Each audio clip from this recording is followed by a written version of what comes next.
Hello দর্শক, সবাইকে সালাম এবং শুভেচ্ছা জানিয়ে শুরু করছি আজকের টাইম এক্সক্লুসিভ। আশা করি সবাই ভালো আছেন এবং যে বিষয়গুলো আজকে আমরা আলোচনা করব তা প্রথমেই জানাচ্ছি আপনারা। আজকের বিষয়ের মধ্যে আছে যে পারস্য উপসাগরে যুদ্ধের দামামা, ইরানের পাশে নোঙর ফেলেছে আমেরিকান যুদ্ধ জাহাজ, মধ্যপ্রাচ্যে নতুন উত্তেজনা। এই বিষয়টি আজকে আলোচনা করব। আলোচনা করব যে র্যান্ট ফ্রিজিং বাস্তবায়নের উদ্যোগ নিয়েছিলেন আপনার মেয়র মামদানি এবং তিনি তার উদ্যোগ বাস্তবায়নের পরিকল্পনা করেছেন এবং 9 সদস্যের একটি কমিটি গঠন করেছেন। এই বিষয়টি আলোচনা করব। তারেক রহমানের নেতৃত্বে নতুন সরকার, পশ্চিমাদের চোখে বাংলাদেশ এবং আন্তর্জাতিক সম্পর্ক, এই তিনটি বিষয় আজকে আলোচনায় থাকবে এবং থাকবে নিউজ আপডেট। যাই হোক, আজকে অতিথি যারা আছেন তাদের মধ্যে থাকবেন জন ড্যানি লুইস, সাবেক ডেপুটি চিফ যুক্তরাষ্ট্র দূতাবাস ঢাকা, এবং ইব্রাহিম চৌধুরী খোকন আর আরিফুর রহমান সাথে থাকবেন, এবং আমাদের সাথে আছেন নাজমুল হাসান। আপনাকে অনেক অভিনন্দন, শুভেচ্ছা। শুরু করব দিনের আপডেট জানাচ্ছেন নাজমুল হাসান। তার আগে যারা ফেসবুকে আছেন আশা করি অনুষ্ঠানটি শেয়ার করবেন। জি নাজমুল হাসান। আবু তাহের, ধন্যবাদ। টাইম টেলিভিশনের সকল দর্শক শ্রোতা এবং প্যানেলিস্ট সবাইকে সালাম এবং শুভেচ্ছা। আশা করি আপনারা সবাই ভালো আছেন। আজ বুধবার, ফেব্রুয়ারি মাসের 18 তারিখ, প্রথম রমজান শেষ হলো নিউ ইয়র্কে। মার্কিন জ্বালানি মন্ত্রী ক্রিস রাইট আজকেই বলেছেন, সতর্ক করে বলেছেন যে ইরানকে পারমাণবিক অস্ত্র অর্জন থেকে যুক্তরাষ্ট্র যে কোনো উপায়ে বিরত রাখবে। যে কোনো উপায় শব্দটা তিনি ব্যবহার করেছেন এবং ইরানকে পারমাণবিক অস্ত্রের বেকন উপায় ব্যবহার। প্যারিসে একটা আন্তর্জাতিক জ্বালানি সংস্থার বৈঠকের ফাঁকে সাংবাদিকদের তিনি এই কথা বলেন এবং তিনি আরো বলেন, পারমাণবিক অস্ত্র দিয়ে ইরান কি করবে সেই বিষয়ে তারা খুবই স্পষ্ট ছিল আলোচনার টেবিলে, এবং তা সত্ত্বেও যুক্তরাষ্ট্রের কাছে এটি সম্পূর্ণ গ্রহণযোগ্য নয়, অগ্রহণযোগ্য। তিনি আরো বলেন, সুতরাং যে কোনো উপায়ে আমরা ইরানের পারমাণবিক অস্ত্র অর্জনের অগ্রযাত্রা থামিয়ে দেব, তাকে নিবৃত্ত করব। জেনেভায় গত মঙ্গলবার যুক্তরাষ্ট্র ইরানের কর্মকর্তারা আলোচনা করেন, যার লক্ষ্য ছিল তেহরানের পারমাণবিক কর্মসূচি বন্ধ করা নয়, নিয়ন্ত্রণে যুক্তরাষ্ট্রের সম্ভাব্য সামরিক হস্তক্ষেপ এড়ানো যায় কিনা। আলোচনার পর ইরান অবশ্য জানিয়েছিল যে সংঘাত এড়াতে একটি চুক্তির জন্য তারা নির্দেশনামূলক নীতিমালাতেও একমত হয়েছে। নির্দেশনামূলক নীতিমালাটা আসলে কি সেটা কিন্তু ইরান এখনো ব্যাখ্যা করেনি। তবে মার্কিন ভাইস প্রেসিডেন্ট জেডি ভ্যান্স বলেছেন, তেহরান এখনো ওয়াশিংটনের সব রেড লাইন মেনে নেয়নি। জেডি ভ্যান্স এই কথাটি বলেছেন। কিন্তু এদিকে চীনে ইরানের তেল বিক্রি বন্ধ করার ব্যাপারে একমত হয়েছেন ট্রাম্প এবং ইসরায়েলের প্রধানমন্ত্রী বেঞ্জামিন নেতানিয়াহু। আজকে ট্রাম্প কথা বলেছেন ইসরায়েলের প্রধানমন্ত্রী নেতানিয়াহুর সঙ্গে হোয়াইট হাউসে বসেই, এবং তারা সিদ্ধান্ত নিয়েছেন যে তারা একমত হয়েছেন যে ইরানের উপর যুক্তরাষ্ট্র অর্থনৈতিক চাপ আরো বাড়ানো হবে ইরানের উপর, এবং বিশেষ করে চীনের কাছে ইরানের তেল বিক্রি নিয়ে চাপ বাড়ানো হবে বেশি করে। অতএব আপাতত, আমি শব্দটা আপাতত ব্যবহার করছি এই জন্য যে ইরানের হামলা কোনো আশঙ্কা এই মুহূর্তে অন্তত নেই। তবে বিষয়টি সম্পর্কে অবগত দুই আমেরিকান কর্মকর্তা সংবাদ মাধ্যমকে অ্যাক্সিওসকে এই তথ্য জানিয়ে বলেছেন, যদিও আজকে নিউ ইয়র্ক টাইমস কিন্তু খবর দিচ্ছে যে যুক্তরাষ্ট্র সেখানে অনেক সৈন্য মোতায়েন করেছে আশেপাশে, এবং প্রায় যুক্তরাষ্ট্রের সেখানকার দুটি যুদ্ধজাহাজ সেখানে কাজ করতেছে, এবং এমন একটা দূরত্বে যুক্তরাষ্ট্রের জাহাজগুলো অবস্থান করছে যে ইরানের উপর যে কোনো সময় তারা হামলা চালাতে পারে, সক্ষম। তবে এই বিষয়টি নিয়ে প্রেসিডেন্ট ট্রাম্প যেটা বলেছেন যে তিনি নির্ধারণ করে ফেলেছেন কি ইরানের ব্যাপারে ব্যবস্থা তারা নেবেন। তবে তিনি অপেক্ষা করতে চান এবং ডিপ্লোমেসিকে, কূটনৈতিক যে উদ্যোগ সেটিকে তিনি সময় দিতে চান, সেটিও তিনি বলেছেন। সেই জন্য তিনি অপেক্ষা করবেন। কূটনৈতিক আলোচনা এখনো চলছে, এবং একটু আগে যেটি আপনাদের জানালাম যে জেনেভায় বৈঠকের পর তারা মোটামুটি একটা ফ্রেমওয়ার্কে রাজি হয়েছেন, নির্দেশনামূলক নীতিমালা বলতে যেটা বোঝাচ্ছেন, এবং তাতে দেখা যাচ্ছে যে কিছু একটা সমাধান হয়তো হবে। ইরান আক্রমণ ছাড়াই এই সমস্যার সমাধানের একটা রাস্তা খুঁজে পাওয়া যাচ্ছে এখন। তবে সেই সম্ভাবনা কতটুকু বাস্তবসম্মত কিংবা সেটি আদৌ বাস্তবে পরিণত হবে কিনা এটি হচ্ছে এখন দেখার বিষয়। যুক্তরাষ্ট্রের সাবেক ফার্স্ট লেডি, সাবেক পররাষ্ট্র সচিব, নিউ ইয়র্ক থেকে নির্বাচিত যুক্তরাষ্ট্রের সিনেটর হিলারি ক্লিন্টন বলেছেন যে প্রেসিডেন্ট পুতিন যেভাবে রাশিয়ার দেশ চালান, যেভাবে তিনি রাশিয়ার প্রেসিডেন্টের দায়িত্ব পরিচালনা করেন, ঠিক সেইভাবেই যুক্তরাষ্ট্রেরও প্রেসিডেন্টের দায়িত্ব পরিচালনা করতে চান ডোনাল্ড ট্রাম্প। ডোনাল্ড ট্রাম্পের সমালোচনা করে তিনি বলেছেন যে তার বিভিন্ন কর্মকাণ্ডে ইউরোপের সাথে বিশ্বাসঘাতকতা, বিশেষ করে পশ্চিমের দেশগুলোর সঙ্গে যুক্তরাষ্ট্রের একটি বিশ্বাসঘাতকতামূলক অবস্থানের সৃষ্টি হয়েছে এবং এর জন্য তিনি প্রেসিডেন্ট ট্রাম্পকেই এককভাবে দায়ী করেছেন। জার্মানির মিউনিখ শহরে গত শনিবার শুরু হওয়া মিউনিখ সিকিউরিটি কনফারেন্সে যুক্তরাষ্ট্রের সাবেক পররাষ্ট্রমন্ত্রী এই কথাটি মন্তব্য করে তিনি সেখানে প্যানেল আলোচনায় একজন অতিথির উপর তীব্র আক্রমণ করেছেন, যেটি তার স্বভাবসুলভ ভঙ্গি নয়। যদিও হিলারি ক্লিন্টন তিনি যুক্তরাষ্ট্রের প্রেসিডেন্ট ডোনাল্ড ট্রাম্পের কঠোর সমালোচনা করে চেক রাজনীতিক পিতর মাস্কানোকো তাকে ব্যঙ্গ করেন হিলারিকে এবং এর পরিপ্রেক্ষিতে হিলারি তীব্র সমালোচনা করেন সেই চেক রাজনীতিবিদের। যুক্তরাষ্ট্রের ডিপার্টমেন্ট অফ হোমল্যান্ড সিকিউরিটি শাটডাউনের প্রায় চতুর্থ দিন অতিবাহিত হয়েছে আজকে এবং আপাত দৃষ্টিতে শাটডাউন বন্ধ হওয়ার মতো যে আলোচনায় কোনো অগ্রগতি এখন লক্ষ্য করা যাচ্ছে না। যদিও প্রেসিডেন্ট ট্রাম্প বলেছেন তিনি এই সমস্যাটি সমাধান করতে চান, তবে তিনি অপেক্ষা করছেন যে শাটডাউন বন্ধ হওয়ার জন্য ডেমোক্র্যাটরা নতুন কোনো প্রস্তাব দেয় কিনা। তাদের প্রস্তাব পাওয়ার পরেই প্রেসিডেন্ট ট্রাম্প সিদ্ধান্ত নেবেন যে আলোচনাকে কোন দিকে অগ্রসর করা সম্ভব। তবে হোয়াইট হাউস থেকে অবশ্য যে মন্তব্য করেছে তাতে এই আলোচনার অগ্রগতি অর্জনটা খুব একটা সহজ নয়, কারণ হোয়াইট হাউস বলেছে যে ডেমোক্রেটরা এ পর্যন্ত যে সমস্ত দাবি দেওয়া করেছে সেগুলি আনরিজনেবল, অর্থাৎ সেগুলি গ্রহণযোগ্য অবস্থায় নেই। সেই জন্যই তারা এই ব্যাপারে একটি অচল অবস্থার সৃষ্টি হয়েছে এবং ডিপার্টমেন্ট অফ হোমল্যান্ড সিকিউরিটির প্রায় সকল কার্যক্রম, শুধু টিএসএ কোস্টগার্ড ছাড়া প্রায় সব কার্যক্রম বন্ধ। তবে হোমল্যান্ড সিকিউরিটির আরেকটি ডিপার্টমেন্ট ইউএসসিআইএস, আরো দুটি ডিপার্টমেন্ট এবং ইমিগ্রেশন এবং কাস্টম এনফোর্সমেন্ট তাদের নিজস্ব আলাদা বাজেটে তারা পরিচালিত, অর্থাৎ তাদের কর্মকাণ্ড খুব একটা শিথিল হয়নি, যদিও কর্মকাণ্ডের ব্যাপক আহ বিস্তৃতি এখন লক্ষ্য করা যাচ্ছে না শাটডাউনের পর থেকে। ওয়াশিংটন ডিসির মেয়র ব্রাউজার নানা সংকটের মধ্যে সর্বশেষ একটি সংকটে পড়েছেন, সেটি হচ্ছে যে পটোম্যাক নদীতে বর্জ্য বিস্তৃত হওয়ার একটি ঘটনা, যেটি প্রেসিডেন্ট ট্রাম্পের তীব্র সমালোচনার মুখে পড়েছে এবং প্রেসিডেন্ট ট্রাম্প বলেছেন যে ডিসি প্রশাসনের ব্যর্থতার কারণেই পটোম্যাক নদীতে এই ধরনের একটি প্রাকৃতিক বিপর্যয় ঘটেছে, ন্যাচারাল ডিজাস্টার, এবং এই জন্য তিনি ডিসি মেয়র ব্রাউজারের নেতৃত্বকেই দায়ী করেছেন। তবে ব্রাউজার আজ ফেডারেল সরকারের সাহায্য সহযোগিতা প্রার্থনা করেছেন। তিনি বলেছেন যে ফেডারেল সরকার যদি অর্থ বরাদ্দ করে তার তখনই সম্ভব হবে পটোম্যাক নদীর এই বর্জ্য অপসারণ ত্বরান্বিত করা এবং এর ফলে যারা কাজ করবে তাদেরকে বেতন এবং অন্যান্য ভাতা দেওয়া সম্ভব হবে যদি ফেডারেল সরকারের সাহায্য সহযোগিতা পাওয়া যায়। ট্রাম্প প্রশাসন অবশ্যই এই ব্যাপারে এখনো কোনো মন্তব্য করেনি। প্রেসিডেন্ট ট্রাম্প লাগাতার সমালোচনা করে যাচ্ছেন মেয়র ব্রাউজারের এই পটোম্যাক নদীর বর্জ্য বিপর্যয়ের কারণ হিসেবে। আরেকটি জিনিস যেটি বলার চেষ্টা করছিলাম সেটি হচ্ছে যে একজন নতুন ভারতীয় বংশোদ্ভূত জয় ভট্টাচার্যকে সিডিসির প্রধানের দায়িত্ব দেওয়া হয়েছে, যদিও বলা হচ্ছে দায়িত্বটি সাময়িক। করোনা প্যান্ডেমিকের সময় সিডিসির যে কয়জন তীব্র সমালোচনা ব্যক্তিত্ব ছিলেন তাদের মধ্যে একজন হচ্ছেন জয় ভট্টাচার্য। তিনি এখন বর্তমানে ট্রাম্প প্রশাসনে একজন উচ্চপদস্থ স্বাস্থ্য কর্মকর্তার দায়িত্ব পালন করছেন। তাকে অতিরিক্ত দায়িত্ব হিসাবে কিনা আলাদা করে দায়িত্ব দেওয়া হয়েছে সেটি অবশ্যই স্পষ্ট করা হয়নি। তবে তিনি যুক্তরাষ্ট্রের অন্যতম একটি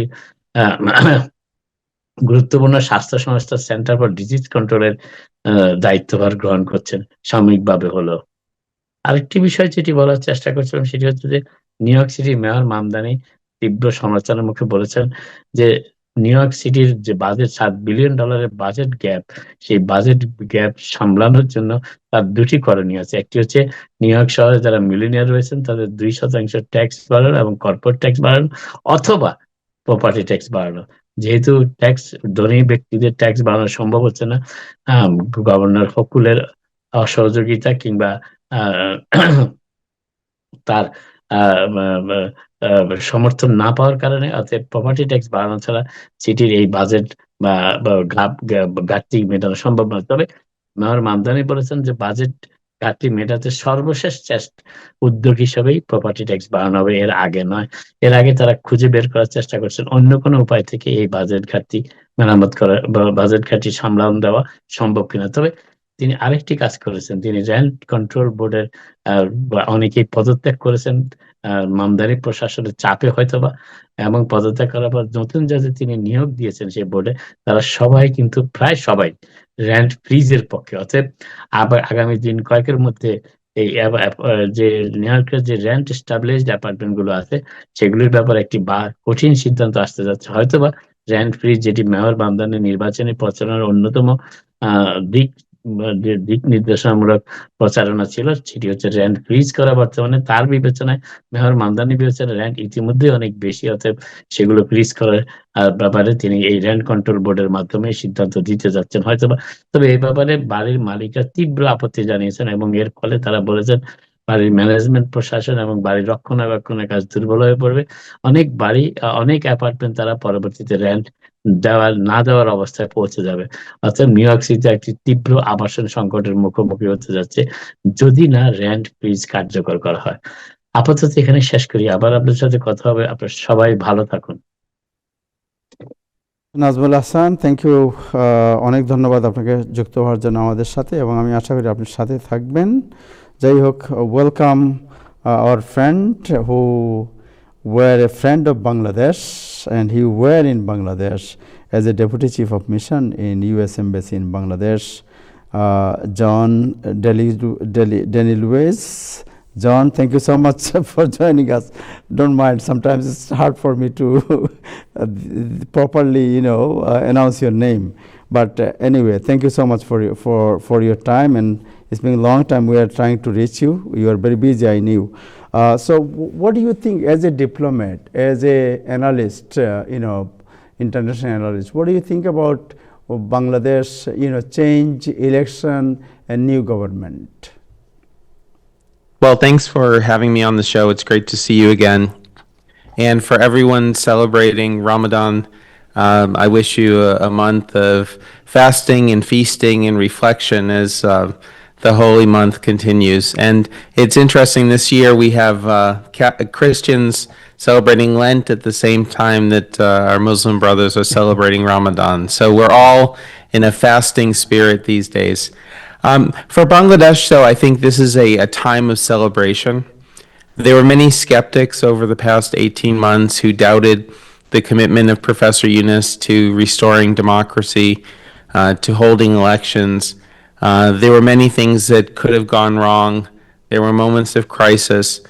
But at the end of the day, I think the biggest winners on February 12th were the people of Bangladesh, who after too many years finally had a chance to go to the polls in a free and fair election and to choose their representatives. So it was a joyous occasion when Prime Minister Tariq Rahman and the members of parliament were sworn in. The government has now been formed and is getting straight to work. It has a lot of challenges ahead of it. The expectations of the people are very high. They hope for a better future, for improvements in the economy, improvements in law and order. And as was demonstrated with the passage of the referendum on the July Charter, the people of Bangladesh also want change. They want to see reform. So there's a lot of work that needs to be done. I'm sure there will be ups and downs, but again, I'm very optimistic about Bangladesh's future. And when I reflect on where Bangladesh was just 18 months ago and where it is today, I'm confident that Bangladesh is in a much better place than it would have been had the events of July and August 2024 not taken place. So what do you think about the relation between Bangladesh, U.S. relation, and other Western countries' relation will be under the leadership of Tariq Rahman? So during the 18 months of the interim government, Professor Yunus and his government, I think, were able to receive support from a broad coalition of international partners, to include the United States, first under the Biden administration, and then, to the surprise of many, after President Trump's inauguration. And I give the interim government credit for acting quickly to build ties with the United States during President Trump's second term. And we saw the fulfillment of this when a trade agreement was signed just in the final days of the interim government. I think the decision by Tariq Rahman to appoint Dr. Khalilur Rahman, who was the National Security Advisor under the interim government, and in many ways the lead person in building U.S.-Bangladesh relations, his appointment as foreign minister, I think is a very good sign, as was the appointment of the state minister for foreign affairs, Shama Obaid, who's another longtime friend of the United States. So in terms of the United States-Bangladesh relationship, in terms of Bangladesh's relationship with other key partners in Europe and in Asia and around the globe, I think the new government is starting from a very strong position. And I think, the signs have been encouraging from what first candidate Tariq Rahman said during the campaign, and now what Prime Minister Tariq Rahman and his cabinet have said in terms of their desire, putting Bangladesh first, as any country should, but to building relations with partners around the world, looking for mutual interests. So again, I think that there's a lot of opportunity for this government, and that Bangladesh's friends will be there as they have been in the past. Yeah. So what is your comment on the bilateral, like the India is neighboring country, Pakistan, China, and U.S. All four countries, they are trying to influence Bangladesh, whoever is in the power, and now new government take a vote, and China and U.S. Many analysts, they are thinking that both countries trying to grab the the new administration where they can have full access and influence. So what is your opinion on it? Yeah. So obviously Bangladesh will have to balance these important relationships, and it's no surprise that other countries want to establish good relationships with Bangladesh as well. Bangladesh is the 8th largest country in the world. It's in an important geographic area, and there's a lot of linkages that Bangladesh has, whether it be economic, security, or people to people. So it's natural that countries would want to pursue good relations. But I don't think that this is zero sum. I think it's certainly possible for Bangladesh to have good relationships with all of the countries you mentioned. One thing I would point out in terms of the South Asia region, something that Tariq Rahman has said and that others around him have said, is that they intend to follow the vision and the lead of the late President Zia Rahman, who was in many ways the guiding force behind the creation of SARC. So while SARC as an institution faces its challenges, that spirit of SARC continues, and this was something even the interim government and Professor Yunus had focused on. So I think it was significant that invitations to the swearing in were extended to Bangladesh's neighbors, its fellow SARC member states, as well as a selected other group. And it was encouraging that these countries sent high-level delegations, in some cases heads of government or heads of state, in other cases cabinet ministers. But in every case, it was, I think, significant. So it's off to a good start. The other thing I would say, and I think this is very significant, that Bangladesh didn't just elect a government, it also elected an opposition. And the opposition has an important role to play in a parliamentary democracy. So one thing I thought was very significant was that all of these senior officials who came for the swearing in also took time and spent time with the leader of the opposition, recognizing and acknowledging the important role that he and the members of his party and the other opposition parties will have to play in the parliament. So what do you think about the leader of the opposition? This is the Islamist party. This is the first time they came in the scenario, forefront of the political scenario, and then they become the leader of the main opposition party. The Islamist party has kind of, the Western countries, they are not so comfortable to deal with them. Previously we found, but what do you think about Dr. Shafiqur Rahman, who is the leader of the Jamaat, and then his alliance? How they will handle the Western, the U.S. interest, and the relation with the others? Yeah. So it's been rare in Bangladesh's history that parliament has been effective. Political parties and opposition have more often than not chosen to pursue their aims on the streets rather than in parliament. And this is unfortunate. Again, one of the opportunities now is for parliament to become the center of political debate.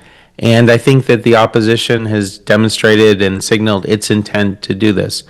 One of the initiatives, for example, that's been discussed, which I personally think is positive, is the idea of, the opposition forming a shadow cabinet. This is common in other parliamentary democracies. There's no reason why it couldn't work well in Bangladesh. And this would have a couple, I think, salutary effects. One is it allows the opposition to focus on what the government is doing and to provide alternatives.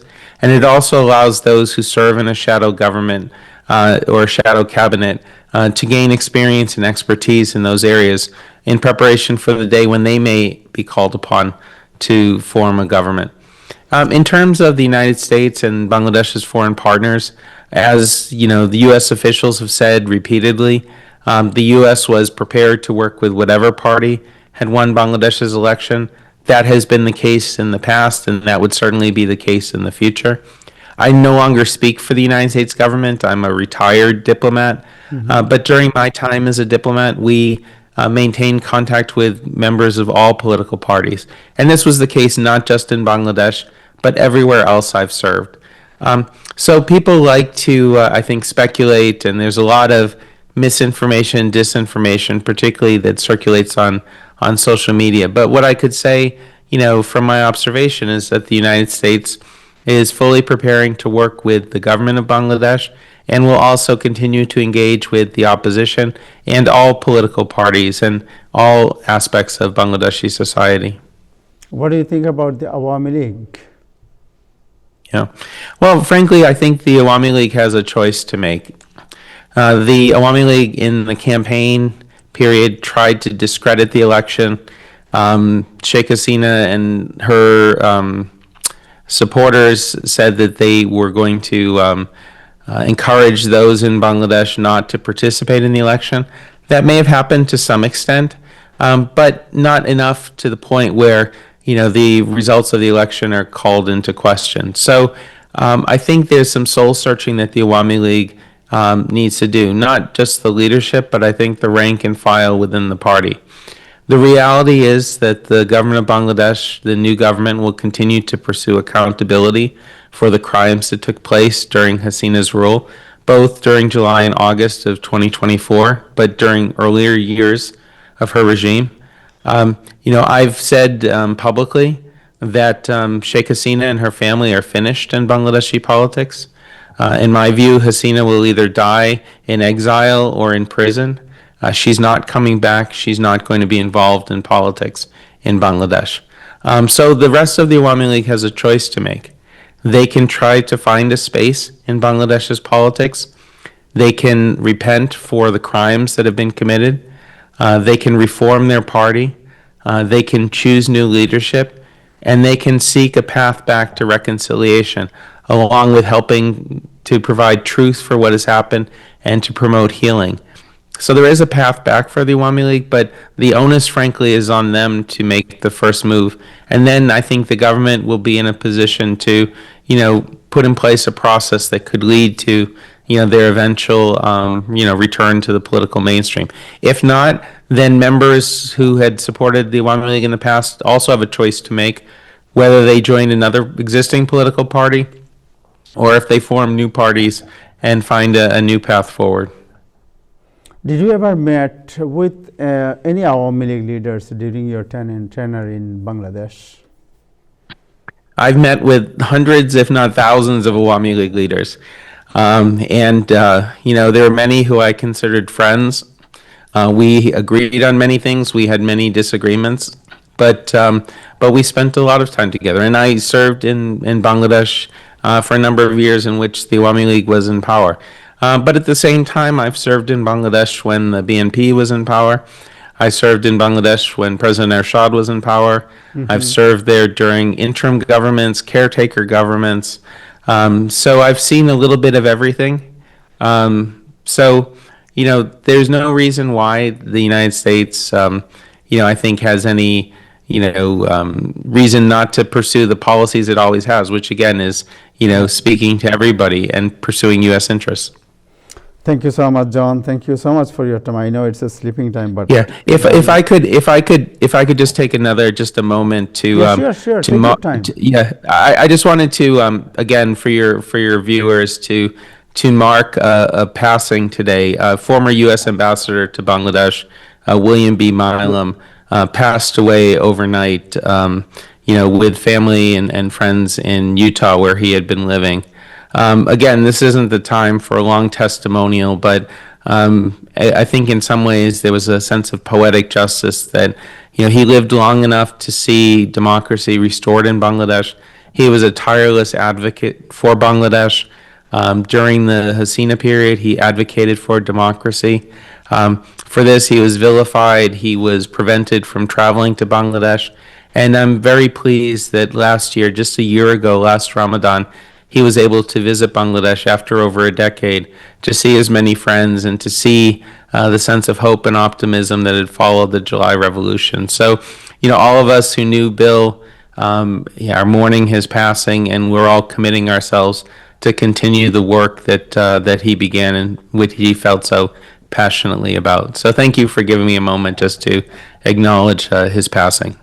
Thank you so much for bringing this to our attention, because our community knows, many people know, especially I also knew him when he was in Bangladesh and BNP came in the power in 1991. He was I remember he was in Bangabhavan, and I met him many times in foreign ministry. At that time I was a very young reporter as a diplomatic correspondent, during the time of Ershad. When he was ambassador in Bangladesh. So and he was a young ambassador, and I was a young diplomat. So all of us were young ones. Yeah, that's right. So do you have any idea about his funeral, where it will be held? Yeah. And so the family I know is planning memorial service in California, which is where his home was. So there's no details yet, but again, I've been touched by the number of tributes and testimonials that have come in from his many friends and well-wishers around the world, particularly in Bangladesh. He served in a number of countries, both as ambassador and as a senior diplomat. But in some ways, I think Bangladesh was always closest to his heart, which is the case with many foreign diplomats who serve in Dhaka, that no matter what else they do or where else they go, Bangladesh always has a special place for them. yeah, that's right. Absolutely, you were absolutely right. Thank you so much, John. Great. Thank you very much. And thought for him. Thank you. Thank you, thanks.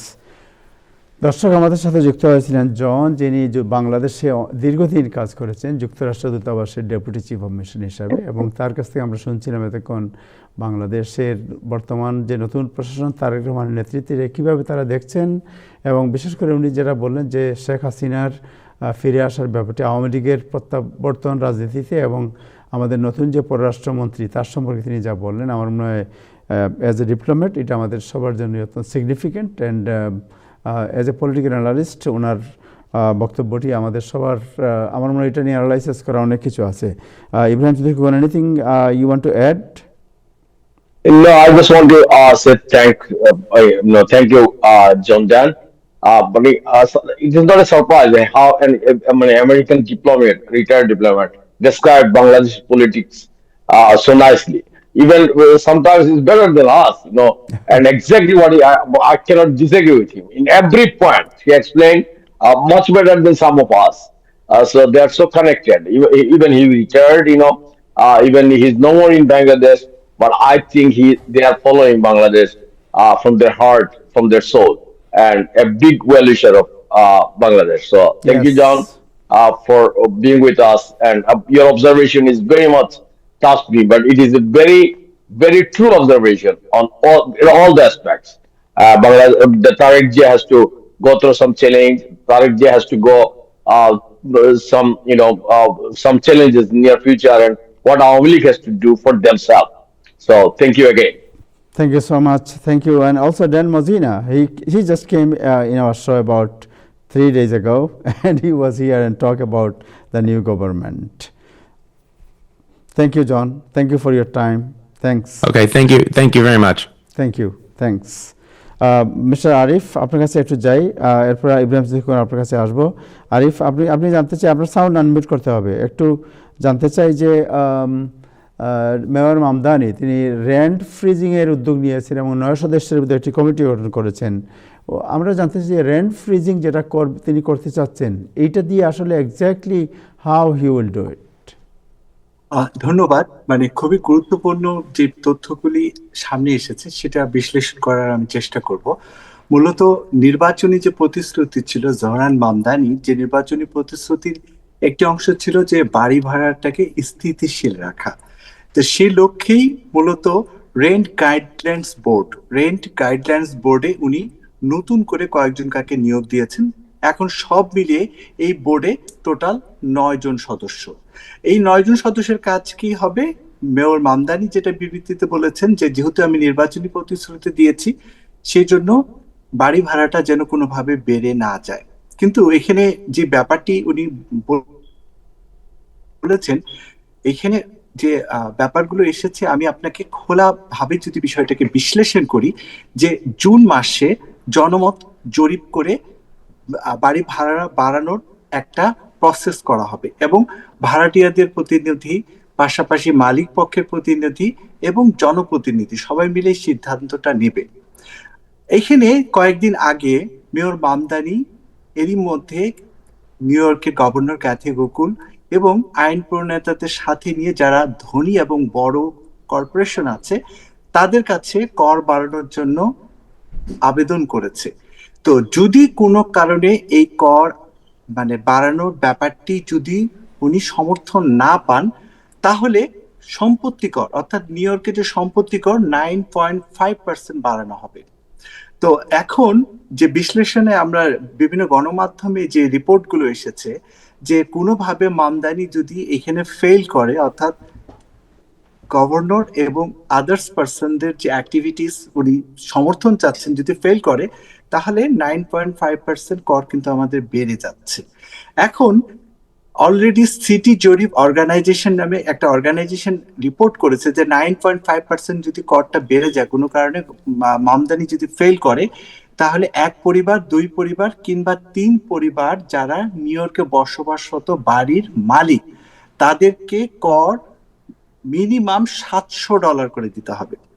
এখন যারা বাড়ির মালিক তারা বলছে যে মামদানি যদি কোনো কারণে এই ফেল করে, অর্থাৎ এই নতুন রেন্ট গাইডলাইন্স বোর্ডে নিয়োগ দেওয়াটা থেকে ইম্পর্টেন্ট হচ্ছে গভর্নর ক্যাথি গোকুল এবং ধনী এবং কর্পোরেট পার্সন যারা, তাদেরকে উনি কনভিন্স করতে পারলেন কিনা, তাদের উপর যে বর্ধিত কর সেটার দিকে চোখ এখন সবার।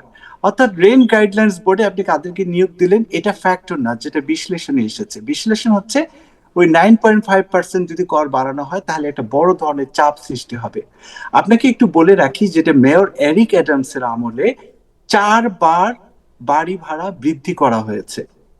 সেটা জুন মাস আসলে সেটা হয়েছে। এটা এখন আবার সামনে জুন মাস আসলে কোনো কারণে যদি এই তৎপরতায় ফেল হয়, এই সিটি গাইডলাইন্স বোর্ডে যতই আপনি নিয়োগ দেন না কেন, করের উপরে নির্ভর করবে সবকিছু স্থিতিশীলতার। মেয়র আমদানি বলছেন যে আমি স্থিতিশীল রাখবো, কিন্তু উনি পারবেন না যদি এই হেল্পটা উনি না পান। তো এই জন্য এখন বিশ্লেষকদের যে ধারণা, ওভারঅল যেটা অবজারভেশন, সবাই তাকিয়ে আছে এখন গভর্নর ক্যাথি গোকুল এবং আইন প্রণেতা এবং যারা ধনী এবং বড় কর্পোরেট পার্সন তাদের উপরে বর্ধিত করের যে উনি অনুরোধ করেছেন সেটার দিকে তাকিয়ে আছে সবাই। আর যদি কোনো কারণে এটা ফেল করেন তাহলে কোনো উপায় নেই, সবাইকেই এই বর্ধিত কর অর্থাৎ এই করের বোঝা নিয়োগবাসীকে নিতে হবে এবং স্বাভাবিকভাবে নিউ ইয়র্কে বসবাসরত যারা ভাড়াটিয়া আছে তাদের উপরে, জীবনের উপরে এটা প্রভাব পড়বেই। এটা মেয়র মামদানি কিচ্ছু করতে পারবেন না। এই হচ্ছিল সর্বশেষ বিষয়গুলো। থ্যাংক ইউ, আপনাকে অনেক ধন্যবাদ। ইব্রাহিম খোকন, আপনার কাছে যাই যে আজকে বাংলাদেশ নিয়ে একটু আলোচনা করি আপনার সাথে। যে বাংলাদেশের তারেক রহমান জাতির উদ্দেশ্যে ভাষণ দিয়েছেন, ওই ভাষণে তিনি যা বলেছেন এবং যে বিষয়টি সিগনিফিক্যান্ট, এটা একটু সংক্ষেপে আপনার কাছ থেকে জানতে চাচ্ছি। এটা হচ্ছে প্রধানমন্ত্রী হিসাবে তারেক রহমানের মানে প্রথম বক্তব্য জাতির উদ্দেশ্যে। তাকে নিয়ে একটা আকর্ষণ, আমরা বাংলাদেশে নানা টানাপোড়েনের মধ্য দিয়ে তার ক্ষমতায় আসা।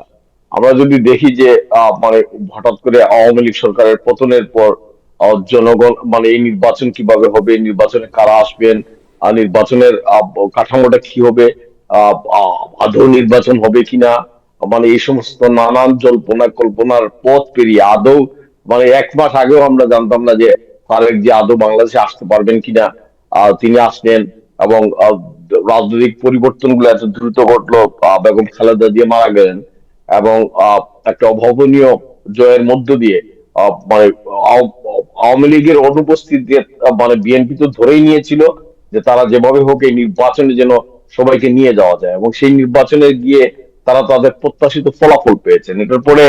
এবং তারেক রহমান ওকে আমরা আগে দেখেছি, তিনি ক্ষমতার পাশাপাশি ছিলেন, যদিও ক্ষমতার নিয়ামত শক্তি ছিলেন তিনি। মানে তার মা যখন প্রধানমন্ত্রী ছিলেন, তার কাছ থেকেই ক্ষমতা, আমরা সেই সময়কার হাওয়া ভবনের কথা জানি, সেই সময়কার ক্ষমতার কেন্দ্রবন্দিতেও তিনি ছিলেন।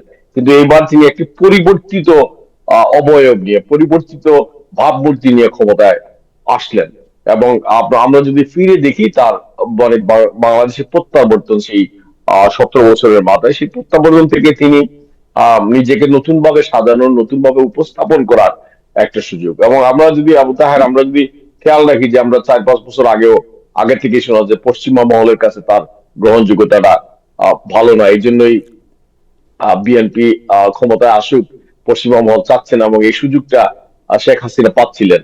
কিন্তু এটা যেভাবে হোক, এটার জন্য হয়তো আমাদের মানে ইন্টারিম সরকারের প্রধান ডক্টর মোহাম্মদ ইউনূস তারাও কোনো মানে মধ্যস্থতা করেছেন। আমরা যেহেতু মানে পররাষ্ট্র মন্ত্রী হিসেবে ডক্টর খলিলের নিয়োগ দেখতে পেলাম, এবং আমার মনে হয় তাদের ব্যবস্থাপনায় এই বিষয়গুলা এইভাবে সাজানো হয়েছে। এবং তিনি আজকে যে বক্তব্য দিয়েছেন, সেই বক্তব্যের মূল কথা হচ্ছে যে আইনের শাসনে বাংলাদেশ চলবে। এই আইনের শাসনে বাংলাদেশ চলবে, এটা একটা দেশের মানে মূল কথাই হতে পারে। এখানে ব্যক্তিগত বিদ্বেষ মানে থাকবে না, এবং আইনের শাসনের মধ্যে সবাইকে ইনক্লুসিভ বাংলাদেশ যে চলবে, সবাই ন্যায় বিচার পাবে। এই ন্যায় বিচারের মাধ্যমে প্রতিটি নাগরিকের অধিকার নিশ্চিত হবে। এই কথাটা তারেক জিয়া তার বক্তব্যে বলার চেষ্টা করেছেন। পাশাপাশি তিনি গুড গভর্নেন্স, ভালো সরকার উপহার দেবেন, এই প্রত্যাশার কথা বলেছেন। মোটা দাগে যদি বলি, আমার এই ব্যাপারে আমি মনে করি যে মানে নাজমুল ভাই যদি থাকেন তিনিও বলতে পারেন। সমস্ত বাংলাদেশের মানুষ তিনি প্রত্যাশা করতেছে যে তিনি কোনো বিদ্বেষ পোষণ করবেন না, সব ধর্মের সব বর্ণের মানুষের প্রতি একই ধরনের আচরণ রাষ্ট্র করবে। এবং এর মাধ্যমে কি মানে আবার আওয়ামী লীগকে নিষিদ্ধ করা হয়েছে, বা যারা কারাগারে আছেন তাদের ব্যাপারে রাষ্ট্র কি ব্যবস্থা নিচ্ছে, এসব ব্যাপারে হয়তো আগামীতে খুব দ্রুত দেশের মানুষ জানতে চাইবে। আমরা জানি বহু সাংবাদিক, বহু রাজনীতিবিদ জেলে আছেন, তাদের জামিন হচ্ছে না, বা তাদের বিচার প্রক্রিয়া নিয়ে তো এগুলা নিয়ে তো স্পেসিফিক বক্তব্য আজকে প্রথম দিনই আসে নাই, কিন্তু এগুলো এখন আলোচনা শুরু হবে আর কি। তো আমি এই পর্যন্তই বললাম। যদি নাজমুল ভাই যদি আর কিছু বলতে চান, বা আবু তাহের আপনি নাজমুল যদি হাসান কিছু নাই যুক্ত এখন, করতে চান। বাট যেটা যাই হোক, এখানে অনেকগুলো বিষয় আছে। একটা হচ্ছে যে প্রধানমন্ত্রীর প্রেস সচিব, নতুন প্রেস সচিব হয়েছেন। আপনি জানেন যে সালেহ শিবলি, তিনি আমাদের সবার বন্ধু মানুষ। তারপরে নিত্য প্রয়োজনীয় হঠাৎ করে আজকের পত্রিকা যদি দেখি আমি, বাংলাদেশে হঠাৎ করে অস্থির হয়ে গেছে, নিত্যপণ্যের দাম বেড়ে গেছে। তারপরে সরকারের 180 দিনের পরিকল্পনা একটা আছে। তারপরে রাজধানীর সড়কে পরিচ্ছন্নতা অভিযানে নেমেছেন জামাতের আমির নিজে, ডক্টর শফিকুর রহমান, আপনার বন্ধু। আমাদের যে সেটা পূর্ণ করবে সরকারের। ওকে, এই সিগনিফিকেন্ট নিউজ যেটা হলো যে স্পিকার এবং প্রেসিডেন্ট এই দুইজন কে হতে পারে, এটা নিয়ে আজকে রিপোর্ট বেরিয়েছে যে স্পিকার হতে পারেন আপনার মঈন খান, এবং প্রেসিডেন্ট হতে পারেন doctor Musharraf Hossain. Any comment on it? না, আমরা তো আমরা যে চেনা রাজনীতিবিদ যারা বিএনপি, তাদের বিশ্বস্ততা মানে কোনো কমেন্ট না। মঈন খান ওরা বিজ্ঞ ব্যক্তি, মোশাররফ সাহেব বিজ্ঞ ব্যক্তি, তারা বয়সের বাইরে ন্যূজ্য। তো আমি মনে করি যে শুধুমাত্র যে আমাদের চেনা রাজনীতির প্রতি তাদের অ্যাকোমোডেট করার জন্য তাদেরকে একটা পদ দেওয়ার চেয়ে, আমরা যদি একজন ইয়াং স্পিকারে পাইতাম, আমরা যদি এমনকি একজন ইয়াং রাষ্ট্রপতিকে পাইতাম মানে রাষ্ট্রীয় মঞ্চে, তো এইসব দেখার সুযোগ তো নাই। আমরা সব চেনা রাজপথে হাঁটলে, চেনা রাজনীতির পথে হাঁটলে আমরা তাদেরকে ডিসঅনার করতে পারবো না। তাদেরকে নিয়েই আপনি দেশ চালাতে হবে। এবং এই সমস্ত মানুষ এখন তো সবার সুন্দর, তারা মানে মুরব্বী হিসেবে থাকবেন, কিন্তু তাদের পক্ষে দেশ পরিচালনায় বা রাষ্ট্র পরিচালনায় বা সংসদ পরিচালনায় খুব নাটকীয় কোনো ভূমিকা পালন করার কতটা সুযোগ আছে, আমি পুরা রেসপেক্ট রেখেই বলতে চাই। আবু তাহের সাহেব মনে আছে যখন আমরা ইয়াং পার্লামেন্টারিয়ানদের দেখতাম। আমরা যখন প্রথম পার্লামেন্ট দেখেছি বাংলাদেশে, আমাদের যে অভিজ্ঞতা, সেই সময়কার একজন সুরঞ্জিত সেনগুপ্ত, সেই সময়কার একজন মওদুদ আহমদ, সেই সময়কার একজন স্পিকার শামসুল হুদা সাহেব, তাদের বক্তব্য এগুলা বা তাদের পরিচালনা, এগুলো আমাদের আমাদের যে সংক্ষিপ্ত বাংলাদেশের যে রাজনীতির ইতিহাস, এই ইতিহাসে এইসব মানুষগুলা বর্ণাঢ্য হয়ে আছেন তাদের কাজকর্মের জন্য। এখন এই ধরনের আমরা নানান চড়াই উতরাইয়ের মধ্য দিয়ে আজকে গেছি। এখন আমরা একইভাবে সে বয়সের ভারে প্রবীণ, কেউ ডাইমেনশিয়া ভুগতেছেন, কেউ আপনার নামও এখন বলতে পারবে না। আর মানে এই সমস্ত মানুষকে শ্রদ্ধা করে আমাদের বিভিন্ন আসনে বসাতে হবে, কিন্তু তাদের বিকল্প যদি মানে তরুণদের থেকে যদি নেওয়া হতো, আমাদের এটা প্রত্যাশা। যদিও আমি সেই তরুণদের দল না, আমরাও সেই জেনারেশনের লোক, আমরা প্রত্যাশা করি তরুণদের হাতে যাক। আর আবু তাহের ধন্যবাদ, আপনি তো ওই যে কারে কোন সময় বন্ধু বানান আর কারে কোন সময় শত্রু বানান, এসব আপনি আপনি না তো আমি নিজেও বলছি জানেন না। বন্ধু, এই আর ক্ষেত্রে বলছি যে আপনারা, জি আপনি যখন সিলেটে পলিটিক্স করেন তখন আপনি ছিলেন এক না এক বামের রাস্তায়, উনি ছিল জি, ডাইনের রাস্তায়, রাইট? সো না, দুজন ঠিক দুই আছে। দিকে আর এই যে একজন আরেকজনকে হুমকি দিয়ে আমি এটাও মিছিল করছেন। বিরোধী দলের, আর আমি এটাও বলবো বিরোধী দলের নেতা এখন যে দবদবে পায়জামা পাঞ্জাবি পরে উনি থাকবেন, উনি রাস্তাঘাট পরিষ্কারের জন্য অন্য লোক আছে। বা এই সাদা পায়জামা পাঞ্জাবি পরে এই রাস্তায় না নামলেও চলবে, অন্য কাজগুলা করেন, দেশের মানুষের শুনেন। এগুলা রাজনীতির নাটক বহুত দেখছি আমরা। কোন জায়গায় দেখছি শীতল পাটি দিতে উনি শুয়ে পড়ছে। এইগুলা এই নাটক নাটক করার দরকার কি? সব পক্ষই নাটক না করে মানুষের কাজ করেন, মানুষের কাজ করেন, মানুষের কাজ করলেই সন্তুষ্ট। না আর ভাই, এইসব এটা এটা এটা রাজনীতির এই নাটক ধরনের কাজে থাকে, এটা ঠিক আছে। আপনি জানেন যে নিউ ইয়র্ক সিটি মেয়র উনি যখন কোনো কনস্ট্রাকশন হয় তখন নিজে গিয়ে হাতুড়ে দিয়ে কনস্ট্রাকশন শুরু করেন। হ্যাঁ ঠিক আছে, এক্সাম্পল ঠিক আছে। এইসব হ্যাঁ এইসব নিয়ে শুনেন, এইসব নিয়ে ওই যে মুখরোচক আলোচনা হয়, এইসব নেগেটিভ আমি বলতেছি না। এই হালকা মানে কথাবার্তা, হালকা কাজও আমাদের জন্য জরুরি আছে। আমাদের আজকের প্রধানমন্ত্রী তারেক রহমান সাহেব, তিনি নিজেও বলেছেন যে তিনি ওই গাড়ির জন্য প্রোটোকল ব্যবহার করবেন না, তিনি ব্যক্তিগত গাড়ি ব্যবহার করবেন।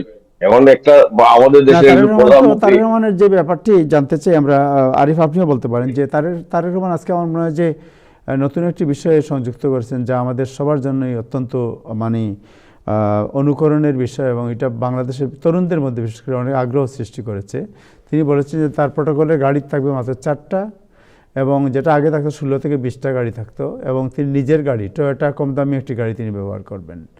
সো এটা অলসো ভেরি, আমার মনে হয় বাংলাদেশের আগে আমরা কমই দেখেছি। এখানে গাড়ির বহর এবং যে অবস্থা হয় তাতে পুরো রাস্তাঘাট জাম হয়ে যায়, 17-18টা গাড়ি থাকে আগে পিছে। সো এটা কি মনে করেন না যে ইটস এ গুড বিগিনিং? এটা গুড বিগিনিং। তাই আমি আমি আরেকটু বলার আগে একটু বলে ফেলি, আপনার মনে আছে আমরা এরশাদ সাহেবকে সাইকেল চালিয়ে আসতে দেখছি? ও তো এই প্রথম তো এগুলো নিউজ হওয়ার জন্য তখন হইতো। এটা কি ক্রমাগত আপনার চর্চায়, অভ্যাসে, বিশ্বাসে চলমান থাকবে, তার উপর নির্ভর করবে। জি আরেফ আপনি বলেন, আমি শুধু মনে মনে করিয়ে দিলাম তাদেরকে। আপনারও আমি মনে দুটো আছে বিষয় এরশাদ সাহেবের? আমি জি একটু যে আমি জি জি দুটো বিষয় বলতে চাই। যে আমার কাছে যেটা মনে হয় যে তারেক রহমান প্রধানমন্ত্রী হিসেবে দায়িত্ব গ্রহণের পর একটি বিষয় সবচেয়ে বেশি সমালোচিত হচ্ছে, এবং সুধী মহল থেকে শুরু করে সব জায়গায় বিষয়টি নিয়ে এক ধরনের মানে কৌতূহল তৈরি হয়েছে। সেটা বিষয় নিয়ে কথা বলবো, এবং পাশাপাশি আপনি যে কথাটি বললেন যে সময় বাঁচানোর জন্য উনি একটা সীমিত গাড়ি ব্যবহার করার যে বিষয়টি, 4টি-5টি গাড়ি নিয়ে উনি ব্যবহার করার প্রয়োজন মনে করছেন, যেন দুর্ভোগ না হয় এবং কোথাও শহরে যেন যানজট না তৈরি হয়। আমরা সোশ্যাল মিডিয়াতে দেখেছি যে একটা ড্রোন শটে কারওয়ান বাজারের উপর থেকে শটটা নেওয়া হয়েছে, এবং তারেক রহমানের গাড়ি বহর যাচ্ছে এবং প্রচন্ড ভিড়ের মধ্যে সে গাড়িগুলো থেমে গাড়ির মধ্যে তারেক রহমান আছে। কিন্তু এখানে নিরাপত্তার কিন্তু একটা বড় বিষয় থাকে, আর ওনার সময়ের মূল্য কিন্তু অনেক বেশি। এটা কন্টিনিউ থাকবে কিনা এই বিষয়ে কিন্তু একটু সন্দেহ আছে, কারণ নিরাপত্তা এবং সময় দুটোকে যদি একসাথে যোগ করা হয়, সেক্ষেত্রে এভাবে যদি উনি ঘন্টার পর ঘন্টা, ঢাকার যানজট মানে হচ্ছে ভয়ঙ্কর যানজট, আপনারাও জানেন। এই যানজটে থেকে যদি তার রাস্তায় 2-3 ঘন্টা চলে যায়, রাষ্ট্রের কাজে যদি সেটা ইউজ হয়, সেটা মনে হয় বেশি ভালো। আর যে বিতর্ক তৈরি হয়েছে যে বিষয়টি নিয়ে আমি বলতে চাই, পররাষ্ট্রমন্ত্রী নিয়োগের ব্যাপারটা, খলিলুর রহমান, এটা নিয়ে অনেক সুধী মহল থেকে শুরু করে এবং সব জায়গায় একটি আলোচনা যে ডক্টর ইউনূস সরকারের আমলে এত গুরুত্বপূর্ণ দায়িত্বে থাকার পর সরাসরি টেকনোক্রেট কোটায় আবারও পররাষ্ট্রমন্ত্রী হিসাবে যে নিয়োগ দেওয়াটা, এটা কেন হলো? কারণ নির্বাচনী প্রচারণার সময় সালাউদ্দিন আহমেদ এবং জয়নাল সাহেব, এই দুজন বিএনপির এত বড়জন লিডার প্রকাশ্যে জনসভায় এই খলিলুর রহমানকে নিয়ে বিরূপ মন্তব্য করেছিল, এবং কেন তাকে এত বড় দায়িত্ব দিয়ে ইউনূস সরকার রেখেছিল এগুলো নিয়ে বিরূপ মন্তব্য হয়েছিল, যার কারণে এখন কিন্তু খুব স্বাভাবিকভাবে এই জায়গাটিতে তাকে নেওয়াটা কেন হলো এবং এটার ভিতরে কোনো ইলেকশন ইঞ্জিনিয়ারিং আছে কিনা এর মধ্যে এনসিপির আহ্বায়ক অনেকে কিন্তু কথা বলেছে। এছাড়া তারেক রহমানের ওভারঅল যে স্টেপ, কৃষি কার্ড, প্রবাসী কল্যাণ কার্ড, মুক্তিযুদ্ধের উন্নয়নে যে সার্বিক ভূমিকা উনি প্রতিশ্রুতি দিয়েছেন নির্বাচনী ইস্তেহারে, ওই 180 দিনের একটি প্রজেক্টে উনি বাস্তবায়নের মধ্য দিয়ে নিজের অবস্থানের আরো জানান দিবেন। যদি সবগুলো সুন্দরভাবে হয় অবশ্যই ভালো কিছু ঘটবে। আরেকটা বিষয় একটু আলোচনা করি, সেটা হচ্ছে জাতির উদ্দেশ্যে তিনি ভাষণে বলেছেন দলীয় প্রভাব নয়, রাষ্ট্র চলবে আইনের শাসনে। এই বিষয়টি আমরা এর আগে দেখি নাই। আপনি জানেন যে যখন যে সরকার ক্ষমতায় আসে দেখা যায় যখন শপথ নেওয়া হয়ে জাস্ট শেষ হওয়ার সাথে সাথে দেখা গেলো বিভিন্ন হল দখল হয়ে যায়, রাস্তাঘাট দখল হয়ে যায়, বিভিন্ন এলাকা দখল হয়ে যায়, তারপরে আপনার অন্য বিরোধী দলের নেতাকর্মীদের বাড়িতে আক্রমণ হয় এবং কেউ কোথাও রাস্তায় বের হতে পারে না, কোথাও হয় না, পুলিশ চলে যায় তাদের আনুকূল্যে। এইসব ইতিহাস আমাদের বাংলাদেশে আছে এবং উনি যে কথাটি বলেছেন এটা অত্যন্ত তাৎপর্যপূর্ণ যে দলীয় প্রভাব নয়, রাষ্ট্র চলবে আইনের শাসনে। আপনি কি মনে করেন যে এই বিষয়টি কন্টিনিউ করা যাবে এবং বাংলাদেশের এক্সাম্পল? জি আবুদার, এটা কিন্তু মানুষের প্রত্যাশা। মানুষ মনে করে বা আমরা নাগরিক মনে করি আইনের শাসনের দেশটা পরিচালিত হোক, এইভাবেই হওয়া উচিত একটা গণতান্ত্রিক দেশে। কিন্তু আমাদের দেশে দিনে দিনে অনেক পাপ জমে আসছে। আইনের শাসন যে প্রতিষ্ঠা করবেন, এই আইনের শাসনটা প্রতিষ্ঠা তো আপনার বক্তব্যে হবে না। আইনের যে কাঠামোগত দিক আছে, আপনার পুলিশ থেকে আদালত পাওয়া পর্যন্ত, আপনি একটা আদালতে, আমরা সাধারণভাবে মনে করি যে একটা আদালতে একটা বিচার প্রক্রিয়া শেষ করতে অন্তত 30 জন বিচারিক কার্যক্রমের সাথে জড়িত থাকেন, তদন্ত কর্মকর্তা, পিপি, এপিপি, এই সমস্ত নিয়োগ। আপনি এই সমস্ত নিয়োগ যদি দেখেন, এরা আইন কর্মকর্তা, এদের ছাড়া আপনি বিচার কাজ করতে পারবেন না। সেটা আপনার অপরাধ আইনে হোক, সেটা মানে পারিবারিক আইনে হোক, এটা যে কোনো আইনে হোক, এই সমস্ত আদালতের কর্মকর্তাদের নিয়োগ দেওয়া হয়ে আসছে গত অন্তত 20 বছর থেকে। আমরা জানি আপনি কট্টর দলীয় প্রভাবের মাধ্যমে। এখন এই সরকার আসলে মানে মানে বিএনপির লোক ছাড়া কি আমি একটা মানে সিলেট আইনজীবীতে মানে সিলেটের আদালতে আমি পিপি নিয়োগ পাবো, জিপি নিয়োগ পাবো? মানে এই সংস্কারটা সহজ না। আমি বলতেছি হয়তো তিনি একটা উদ্দেশ্যের কথা বলতেছেন, বাট এই উদ্দেশ্যের প্রতি যদি যাত্রাও শুরু করেন, এটা কার্যকর করতে অনেকটা সময় লাগবে এবং এই সময়ের পক্ষে প্রধান প্রতিবন্ধকতা হয়ে দাঁড়াবে সেই মানে দলীয় লোকজনই। এই দলীয় লোকজনের খপ্পর থেকে বেরিয়ে এসে, চাটুকারদের, ধান্দাবাজদের খপ্পর থেকে বেরিয়ে আসে তিনি যদি এটা বাস্তবায়ন করতে পারেন। আমরা এই আইনের শাসনের জন্যই তো নাগরিকরা বারবার রক্ত দেয়। আইনের শাসনে যদি নিশ্চিত হয়, আপনি সংবাদপত্রে নিয়ে মানে যে কোনো কথা বলতে পারবেন। আইনের শাসন যদি নিশ্চিত হয়, তাহলে সাধারণ মানুষ মানে উপেক্ষিত হবে না। আইনের শাসন যদি নিশ্চিত হয়, চাঁদাবাজরা চাঁদাবাজি করতে পারবে না। তো আমরা আপাতত তার এই বক্তব্যটাকে সাধুবাদ জানাই এবং প্রত্যাশা জানাই, তিনি মানে প্রত্যাশার কথাও জানাই, কিন্তু তিনি কিভাবে করতেছেন বা করবেন এটা আমরা আশঙ্কার সাথে লক্ষ্য করব। তথ্যমন্ত্রী কি হয়েছেন আরিফ, জানেন নাকি আপনি? তথ্যমন্ত্রী যে হয়েছেন বেসিক্যালি সে সাংবাদিক কোনো ব্যাকগ্রাউন্ডে নয়, আমি এতটুকু জানি, আর এর চেয়ে বেশি কিছু জানি না। তবে আমি আপনাকে কিছু তথ্য দিতে চাই যে বিএনপি সরকার দায়িত্ব নেওয়ার পর একটা ডিফারেন্ট পরিবর্তন লক্ষ্য করা যাচ্ছে। আপনি বাম দিকে সরেন একটু, আপনাকে জি। আমি যে তথ্যটি এখন একটু বার্নিং ইনফরমেশন দিতে চাই, যেটা অনেকে এড়িয়ে যাচ্ছেন, কিন্তু বিষয়টা কিন্তু খুব সিগনিফিক্যান্ট। আমি একটু ব্যাখ্যা সহকারে বলছি যে বিএনপি তারেক রহমানের দায়িত্ব নেওয়ার পর দেশের 6টি অঞ্চলে আওয়ামী লীগ অফিস একদম সিল ছিল, সেগুলো খুলে দেওয়া হয়েছে এবং তারা সেখানে কার্যক্রম পরিচালনা করছে। আমি একটু 1 মিনিটের মধ্যে কথাগুলো শেষ করব। চট্টগ্রাম উত্তর জেলা আওয়ামী লীগ অফিস 4 মাস বন্ধ থাকার পর পুনরায় খুলে দেওয়া হচ্ছে, দ্য বিজনেস স্ট্যান্ডার্ড। পঞ্চগড় সদর উপজেলার চাকলাইট ইউনিয়ন আওয়ামী লীগ অফিস নির্বাচনী পরের দিন বিএনপির নেতৃত্বে তারা খুলে দেওয়া হয়েছে। ঠাকুরগাঁও একই রকম ভাবে পার্টি অফিস খুলে নেতাকর্মীরা উল্লাস করেছে। পটুয়াখালী জেলার 10 মেনা উপজেলা আওয়ামী লীগের দলীয় কার্যালয় খুলে দেওয়া হয়েছে এবং মোনাজাত করা হয়েছে। নোয়াখালী জেলা আওয়ামী লীগের কার্যালয়ের সামনে নেতাকর্মীরা প্রচারে এসেছে এবং তালা খুলে অফিস করছে। নারায়ণগঞ্জ জেলা আওয়ামী লীগের কার্যালয়ে ব্যানারে টাঙানো কেন্দ্র করে উত্তেজনা ছড়িয়েছে, কিন্তু পুলিশ এসে নিয়ন্ত্রণ করেছে এবং সেখানেও কার্যক্রম শুরু হয়েছে। আমি যে বিষয়টি বলতে চাচ্ছি যে একটু খুব ভালোভাবে চিন্তা করে দেখুন যে যে রাজনৈতিক দল কোনোভাবেই তাদের কার্যক্রম পরিচালনার জন্য কোনো স্টেপ নিচ্ছিল না, কিন্তু এই যে দেশের এতগুলো অঞ্চলে এবং অথেন্টিক ভাবে দ্য বিজনেস স্ট্যান্ডার্ড, প্রথম আলো, বিডি নিউজ 24, কালের কণ্ঠ, এগুলো কিন্তু সোশ্যাল মিডিয়ার কোনো নিউজ না, দেশের প্রথম শ্রেণীর গণমাধ্যম স্পেসিফিক জায়গাকে So কেন্দ্র what is করে। the significant? I understand, but what is the significant? Significant হচ্ছে, আমি যেটা বলতে চাচ্ছি যে প্রশাসনের ভেতর থেকেই একটা সিগন্যাল অবশ্যই পেয়েছে, না হলে কিন্তু এইভাবে করে তারা দলীয় কার্যক্রম পরিচালনা করতো না। আমি প্রশাসনের পক্ষ থেকে, প্রশাসন তো কিছু না, এটা পলিটিক্যাল ডিসিশনের বিষয়। পলিটিক্যাল ডিসিশনটা হচ্ছে, তাইলে আপনি বলতে চাচ্ছেন যে তারেক রহমান সাহেব ক্ষমতা নেওয়ার পরে বিএনপির পক্ষ থেকে সিগন্যাল দেওয়া হয়েছে যে আওয়ামী লীগ কার্যক্রম শুরু করতে পারে, এটা কি এর গ্রিন সিগন্যাল? এটা খুব স্বাভাবিকভাবে যে কেউ বুঝতে পারবে। প্রতিটা জেলাতে আমাদের না, এটা ক্লিয়ার করে বলা ভালো, এটা তো ক্লিয়ার করে বলতে চাচ্ছি যে প্রতিটা জেলায় আমাদের যারা করেসপন্ডেন্ট আছে তারা কিন্তু বলছে যে বিএনপি যারা সেখানে নেতৃত্বে আছে তারাই বলছে তোমরা তোমাদের কার্যক্রম পরিচালনা করতে পারো এবং প্রশাসন থেকেও তোমাদের কোনো সমস্যা হবে না।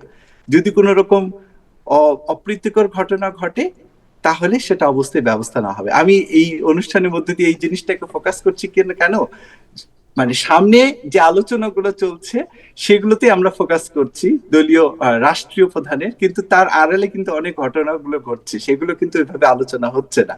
যার জন্য এই 7টি এলাকায় স্পেশালি যে আওয়ামী লীগের কার্যক্রম এবং ওভারঅল যেগুলো ঘটছে সেগুলোই তুলে ধরার চেষ্টা করলাম। এটা কি ইব্রাহিম স্যার, এটা কি বিচ্ছিন্ন ঘটনা না এটা গ্রিন সিগন্যাল আপনি মনে করেন? না, এটা একদম বিচ্ছিন্ন ঘটনা না, আবার একদম মানে আমি মনে করি না একদম কেন্দ্রীয় মানে সিদ্ধান্তের ব্যাপারও। এটা তো ঠিক যে এই নির্বাচনের মধ্য দিয়ে আওয়ামী লীগ একটা ইজি ফিল করতেছে। মানে আওয়ামী লীগের সাথে যদিও মানে এই 24শে জুলাই পরবর্তী যত মামলা টামলা স্থানীয়ভাবে হয়েছে সবই মানে আওয়ামী লীগ ভার্সাস বিএনপি, স্থানীয় বিএনপির লোকজন করতেছে, কিন্তু আওয়ামী লীগের ওই নেতা কর্মীদের কাছে কি অপশন আছে? অপশন তো নাই।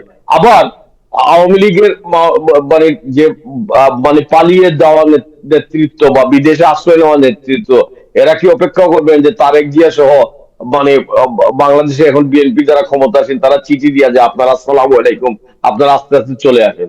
এ ধরনের কোন সিদ্ধান্ত যাবে না। আওয়ামী লীগ রাজনীতি করে ঢুকতে হবে। এই রাজনীতির প্রক্রিয়া তো আওয়ামী লীগ নাই। আওয়ামী লীগ কি এই নির্বাচনকে কি স্বীকার করতেছে? আমরা এখন পর্যন্ত যতদূর ধরে নিতে পারি যে আওয়ামী লীগ বলেছিল এই নির্বাচনে সাধারণ মানুষকে আপনারা যেন ভোট দিতে যায়েন না, এটাও বলার খাতিরে বলা, এটা নিয়ে তারা কোন বড় ধরনের কোন উদ্যোগ তারা নিয়েছেন বলেও দেখি নাই। যাই হোক, তাদের এই কথায় এই যে আমেরিকান ডিপ্লোমেট বলে গেল জন, যে তাদের কথা এমন কোনো ঘটনা ঘটে নাই যেটা নির্বাচনের বিষয়ে প্রশ্নবিদ্ধ হতে পারে। এই নির্বাচনের পরে আমার মনে হয় যেগুলো ঘটতেছে, যে আওয়ামী লীগ যেহেতু আপনার শ্রেণী চরিত্রের দিক থেকে আমাদের বাঙালি মধ্যবিত্তের রাজনীতির চিন্তার দিক থেকে আওয়ামী লীগ এবং বিএনপির পার্থক্যের জায়গাটা খুব কম। ব্যবসা বাণিজ্য অর্থনীতি তাদের এক সূত্রে বাঁধা। এই এই এই এই লোকজন স্থানীয়ভাবেই ওই আওয়ামী লীগের জন্য ইজি করে দিচ্ছেন। আমি মনে করি না এখনো এটা কেন্দ্রীয় সিদ্ধান্ত, বাট এই কেন্দ্রীয় সিদ্ধান্ত আপনি আওয়ামী লীগের কার্যক্রম বেশি দিন নিষিদ্ধ থাকবে না। যদি আওয়ামী লীগ চায় রাজনীতি করতে, তারা রাজনীতির পথ খুঁজে পাবে। এখন এই খুঁজে পাওয়ার বিষয়টা কেমনে, যে আমি যা করেছি ভালো করেছি এটা নিয়ে অনড় বসে থাকলে বাংলাদেশের মানুষকে আপনাদের দাওয়াত দিয়ে আমি আসবে? বুঝতে পারছি আপনি কি বলতে চাচ্ছেন। সো লাস্ট কোয়েশ্চন বলতে চাই, জন যেটা একটু আগে বললেন, যিনি বাংলাদেশের এবং একসময় ডিপ্লোমেট ছিলেন, তিনি বলছেন যে শেখ হাসিনার, আমি জিজ্ঞেস করেছিলাম যে হোয়াট অ্যাবাউট আওয়ামী লীগ, এই আওয়ামী লীগ প্রসঙ্গে বলতে গিয়ে তিনি শেখ হাসিনা বলছেন যে I don't see any future of Sheikh Hasina, either she has to die in outside of United State, অর্থাৎ আমেরিকার মানে বাংলাদেশের বাইরে মারা যাবেন, অথবা বাংলাদেশের বাইরে মারা যাবেন, অথবা জেলে গিয়ে তাকে বয়স হয়ে গেছে মারা যেতে হবে। আওয়ামী লীগ নতুনভাবে সংগঠিত হয়ে ফিরতে হবে, মানে পলিটিক্সে হয়তো আসতে, যদি চায় তাহলে আসতে পারে। এইটাকে আপনি কি মনে করেন তারই বক্তব্যকে? এক্স্যাক্টলি, আমি এটাই মনে করি। শেখ হাসিনা এখন আসবেন কেমনে? তাকে যদি আসতে হয় একটা প্রক্রিয়ার মধ্যে দিয়ে আসতে হবে। এই প্রক্রিয়াটা কি? তিনি জোর করে এসে, এটাকে বিপ্লবী দল না যে আমি যুদ্ধ ঘোষণা করলাম কালকে আসামের বা ক্যালকাটার দিক দিয়ে আমার দলমল দিয়ে না জয় বাংলা স্লোগান দিয়ে ঢুকে যাবো, এটা না। এর রাজনীতির প্রক্রিয়াটা কি হতে পারে? আপনি রিকনসিলিয়েশন হতে পারে, তার একটা রাজনৈতিক বক্তব্য হতে পারে, একটা রাজনৈতিক না, সন্ধি ইন হতে দ্য পারে। টাইম ইন দ্য রাজনৈতিক বক্তব্য বা রিকনসিল যাই হোক, বাট ইন দ্য মিনটাইম ওনার তো অলরেডি মৃত্যুদণ্ড হয়ে গেছে, ওনার তো আগে সারেন্ডার করতে হবে কোর্টে এসে এবং তাকে জেলে যেতে হবে। সেই তার মানে কি রাষ্ট্রে তিনি একটা চুক্তিতে আসতে পারেন যে আমি যুদ্ধ সারেন্ডার করব, আমাকে আদালত থেকে এগুলা এগুলা চুক্তি আমরা অতীতেও দেখেছি বিভিন্ন দেশের মধ্যে হয়েছে, এটা সম্ভব। কিন্তু তাকে সেই উদ্যোগ নিতে হবে তাকে, এটা তো বিএনপি ইচ্ছা করে তাকে দাওয়াত দিয়ে আনবে না। তাকে বলতে হবে যে আমি চলে আসতেছি, রাষ্ট্রের সাথে একটা একটা সমঝোতা হবে, এই সমঝোতা ব্যাকগ্রাউন্ড হবে যে আমি আসবো, আদালতে যাব, সেখান থেকে জামিন হবে, বিচার প্রক্রিয়া যদি কোনো ভুল থাকে তাইলে এটার আপিল হবে। তো এই সমস্ত বিভিন্ন বিষয় এই প্রক্রিয়ার মধ্যে থাকিয়ে, হ্যাঁ তার কাছে কি সময় আছে, এটা তার কি কি বয়ে গেছে? এই মৃত্যুদণ্ডপ্রাপ্ত আসামি যিনি তার কি জামিন হয়? না, জামিন আদালতে অনেক কিছু দেওয়ার আছে।